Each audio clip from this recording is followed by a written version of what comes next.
അസ്സലാമു വറഹ്മത്തുള്ളാഹി തആല വബറകാതുഹു. റാഹത്തല്ലേ? അൽഹംദുലില്ലാഹ്. കുറഞ്ഞ സമയത്തിൽ കൂടുതൽ അറിവ് എന്ന മനോഹരമായ ആശയവുമായി വീണ്ടും നമ്മൾ ഒരുമിച്ച് കൂടിയിരിക്കുകയാണ്.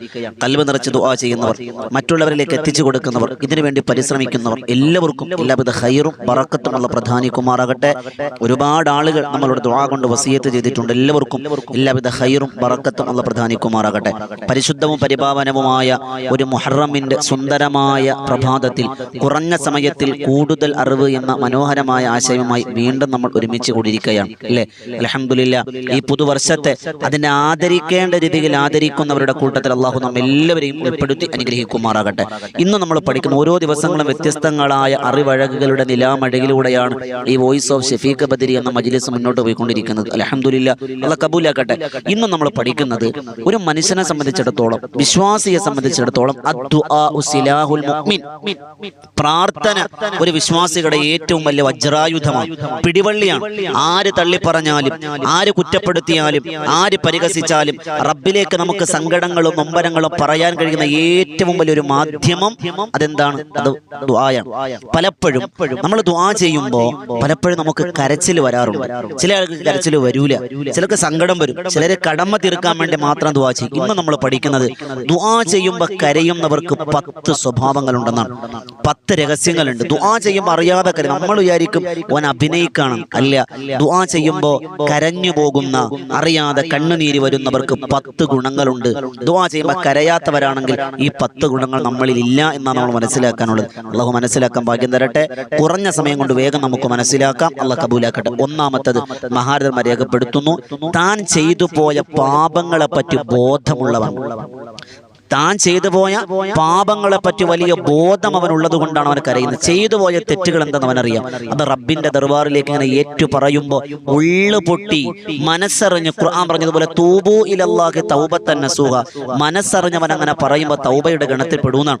അത് അവന്റെ അള്ളാഹുവിന്റെ അടുക്കലേക്ക് കടന്നു ചെല്ലുമ്പോൾ വലിയ പ്രതിഫലമായി അവൻ അള്ളാഹ് കൊടുക്കുമെന്നാണ്. അപ്പൊ ഒന്നാമത്തത്, വേഗം കരയുന്നവരുടെ കണ്ണുനീര് ദുആ ചെയ്യുമ്പോൾ കരയുന്നവർക്ക് ഒന്നാമത്തെ ക്വാളിഫിക്കേഷൻ പാപത്തെക്കുറിച്ച് ബോധമുണ്ടെന്നാണ്. കരച്ചിലില്ലേ? നമ്മൾ പാപത്തെക്കുറിച്ച് ബോധവാന്മാരല്ല, ചെയ്തതുപോലെ തോന്നിയതുപോലെ നമ്മൾ ജീവിക്കുന്നു എന്ന് മാത്രം. അള്ളാഹ് കാക്കട്ടെ. രണ്ടാമത്തെ, ഞാൻ വിശദീകരിക്കുന്നില്ല, വേഗം പറഞ്ഞു പോവാൻ. രണ്ടാമത്തത്, ഹൃദയം മൃദുലമായതാണ്, വലിയ കടുപ്പൊന്നുമില്ല. ഇന്ന് ദുനിയാവിന്റെ തൊലിപ്പുറത്ത് സ്നേഹബന്ധങ്ങൾക്ക് വിലയില്ലാത്ത, മാനുഷികമായ മൂല്യങ്ങൾക്ക് വില കൽപ്പിക്കാത്ത ഒരു നാടാണ്, ഒരു നാടായി അല്ലെങ്കിൽ നമ്മുടെ ഒരു കാലമായി മാറി. കൂടപ്പറപ്പുകളെ കൊല്ലുന്നു, മക്കൾ മാതാപിതാക്കളെ കൊല്ലുന്നു, മാതാപിതാക്കൾ മക്കളെ കൊല്ലുന്നു. പരസ്പരം വെറുപ്പിന്റെയും വിദ്വേഷത്തിന്റെയും ചാരി നിൽക്കുന്ന മണ്ണിനെ പോലും വിശ്വസിക്കാൻ കഴിയാത്തൊരു കാലത്തിലാണ് നമ്മൾ ജീവിച്ചുകൊണ്ടിരിക്കുന്നത്. എന്റെ പ്രിയമുള്ളവരെ, പഠിച്ചു വെച്ചോ. രണ്ടാമത്തത്, ഹൃദയം മൃദുലമായവരാണ് നന്നായി കരയുന്നത് എന്ന് മഹാരഥന്മാർ രേഖപ്പെടുത്തി വെക്കുകയാണ്. രണ്ടാമത്തെ, വേഗം കരച്ചിൽ വരുന്നത് ഹൃദയം മൃദുലമായതുകൊണ്ടാണ്. മൂന്നാമത്തത്, മഹാരഥന്മാർ രേഖപ്പെടുത്തി വെക്കുന്നു, റബ്ബിന്റെ കരുണയിൽ വലിയ പ്രതീക്ഷയുണ്ട്. റബ്ബിന്റെ കരുണയിൽ വലിയ പ്രതീക്ഷയുണ്ട്. ആ പ്രതീക്ഷ ഒരിക്കലും നഷ്ടമാകൂല. എനിക്ക് ആ പ്രതീക്ഷ ഉണ്ട് എന്ന വലിയ ബോധ്യമാണ് ആ മനുഷ്യനെ കരയിപ്പിക്കുന്നത്. അള്ളാന്റെ കരുണ, ലാ തഖ്നതു മിർ റഹ്മത്തില്ലാ, ഒരാളും റബ്ബിന്റെ കരുണയിൽ നിന്ന് വിദൂരത്തല്ല. നിങ്ങൾ കരയണോ? നിങ്ങൾക്ക് അള്ളാഹുവിന്റെ, നിങ്ങളുടെ കൽബിൽ അള്ളാഹിനെ കുറിച്ചുള്ള കരുണ, പടച്ചവനെ നീ എന്നോട് കരുണ കാണിക്കുമെന്നുള്ള വലിയ പ്രതീക്ഷയാണെന്ന് മഹാരഥന്മാർ. അതുപോലെ നാലാമത്തത്, മറ്റുള്ളവരുടെ വേദന മനസ്സിലാക്കുന്നവരാണ് കരയുന്നവർ. കരയാത്തവർ മനസ്സിലാക്കുന്നില്ല എന്നാണ് മനസ്സിലാക്കുന്നത്. കാരണം എന്താണെന്നറിയോ? മറ്റുള്ളവന്റെ വേദന എന്ന് പറഞ്ഞാൽ, ഒരു ബുദ്ധിമുട്ട് വന്നാൽ, ഞാനിപ്പോൾ അനുഭവിക്കുന്ന ബുദ്ധിമുട്ട് ഇന്നയാൾക്ക് വന്നാൽ, മറ്റൊരാൾക്ക് വന്നാൽ ഓനും വിഷമിക്കൂല പടച്ചോനെ എന്നോർത്ത് ഓന് വേണ്ടി ദ്വാരക്കും, മറ്റുള്ളവർക്ക് വേണ്ടി ദ്വാരക്കും, അവിടെ പ്രയാസങ്ങൾ മാറാൻ ദ്വാരക്കും. അത് അറിയാതെ ഇങ്ങനെ ഓർക്കുമ്പോൾ കരയും. അത് അവരുടെ മറ്റുള്ളവരുടെ വേദന മനസ്സിലാക്കുന്നവരുടെ ഏറ്റവും നല്ല സൽഗുണമാണെന്ന് മഹത്തുക്കൾ രേഖപ്പെടുത്തി വെക്കുന്നുണ്ട്. അഞ്ചാമത്തത്, റബ്ബിലേക്ക് കൂടുതൽ അടുത്തവർക്കാണ് കരയാൻ പറ്റുള്ളൂ. അങ്ങനെ ദുആ ചെയ്യുമ്പോൾ കരയണമെങ്കിൽ റബ്ബിലേക്ക് അടുക്കണം. നമ്മൾ ഈ അഭിനയിച്ച് കരയുന്നത് വേറെ, ഓട്ടോമാറ്റിക്കടെ കരച്ചിൽ കണ്ടാൽ നമുക്ക് മനസ്സിലാവും ഇല്ലേ? അതങ്ങനെയാണ്. അങ്ങനെ കരഞ്ഞാൽ ഉറപ്പാണ് റബ്ബും നീയും തമ്മിൽ എന്തോ ഒരു, എവിടെയോ ഒരു കണക്ഷൻ എവിടെയുണ്ട്. അത് നഷ്ടപ്പെട്ടു പോകല്ലേ, അത് ഊട്ടി ഉറപ്പിച്ചോ, അതിന് കാരണമാണെന്ന് മഹത്തുക്കൾ രേഖപ്പെടുത്തുകയാണ്. ആറാമത്തത്, വേഗം പറഞ്ഞോണം, കുറഞ്ഞ സമയം കൊണ്ട് കാര്യങ്ങൾ മനസ്സിലാക്കും, വിശദീകരിച്ച് നിങ്ങളെ സമയം കളയുന്നില്ല. ആറാമത്തത്, ഈ ദുആ ചെയ്യുമ്പോൾ വേഗം കരയുന്ന മനുഷ്യന് നന്ദിയുള്ള മനസ്സാണ് എന്ന് പറഞ്ഞാൽ, നമ്മൾ പലപ്പോഴും ഈ പറയുന്ന ഞാനടക്കം നമ്മൾ ഓരോരുത്തരും ദുആ ചെയ്യുമ്പോൾ എന്താ ചോദിക്കണേ? പടച്ചോനെ സ്വർഗം തരണേ അല്ല, നരകമോചനം തരണേ അല്ല, ഭാര്യയ്ക്ക് ആഫിയത്ത് കൊടുക്കണേ അല്ല, ഭർത്താവിന് ആഫിയത്ത് കൊടുക്കണേ അല്ല, മക്കൾക്ക് ജോലി കൊടുക്കണേ അല്ല, കടം തീരണേ അല്ല, വീട് തരണേ അല്ല, പെണ്ണിനെ തരണേ അല്ല, അത് തരണേ അല്ല, ഇത് തരണേ അല്ല, ആവശ്യങ്ങളാ ചോദിക്കണേ. പക്ഷേ നന്ദിയുള്ള മനുഷ്യനാണെങ്കിൽ പടച്ചവൻ എനിക്ക് നൽകിയ അനുഗ്രഹങ്ങളെ ഓർത്ത് ഇങ്ങനെ അറിയാതെ കരയും. അല്ലാ, കഴിഞ്ഞ വർഷം എന്നോടൊപ്പം ഉണ്ടായിരുന്ന ആളിപ്പം എന്നോടൊപ്പം ഇല്ല, എനിക്ക് ആഫിയത്തിന് കുറവൊന്നുമില്ല. പടച്ചോനെ നീയാണ് എല്ലാം തന്നത്, ആരോഗ്യത്തിന്, ആഫിയത്തിന്, മക്കളെ, ഭാര്യയെ, വാഹനം, വീട് ഒക്കെ തന്ന നീയാണ്. ആ ചെയ്തു തന്ന നന്ദിയെ ഓർത്ത് കരച്ചിൽ വരണമെങ്കിൽ നന്ദിയുള്ള മനസ്സുള്ളവർക്കാണ് കഴിയൂ എന്ന് മഹാരഥന്മാർ. അള്ളാഹു അങ്ങനെ ആക്കട്ടെ. അതുപോലെ ഏഴാമത്തത്, അവന്റെ കൽബിൽ ഭയവുമുണ്ട്, പ്രതീക്ഷയുണ്ട്.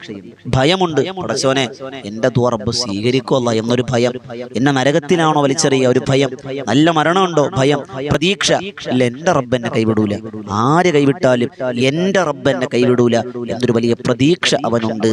അതാണ് ഭയവും പ്രതീക്ഷയും അവനുണ്ട്. എട്ടാമത്തത് മഹാരഥന്മാർ രേഖപ്പെടുത്തി വെക്കുന്നു, ആത്മാർത്ഥതയോടെയുള്ള പ്രാർത്ഥനയാണ്. ആത്മാർത്ഥതയുണ്ടോ, ഉണ്ടാക്കി ആളുകളെ ബോധിപ്പിക്കാൻ, ആക്കാനും വേണ്ടി ഒക്കാനിക്കൊന്നൊക്കെ പറയില്ലേ, അങ്ങനെയല്ല. അവന് ആവശ്യമുണ്ടെന്ന് അവൻ അറിയാം. ആ ബോധ്യത്തോടെയുള്ള ആത്മാർത്ഥതയിൽ ചാലിച്ച വാക്കുകൾക്ക് അറിയാതെ ഹൃദയം പൊട്ടിപ്പോകും.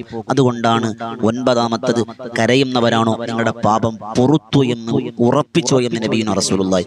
ദുആ ചെയ്യുമ്പോൾ ഒരു മനുഷ്യൻ കരഞ്ഞോ, ആത്മാർത്ഥമായിട്ടാണ് കരച്ചിലെങ്കിൽ അവന്റെ പാപം അല്ലാഹ് പുറത്തു തരുമെന്നാണ്.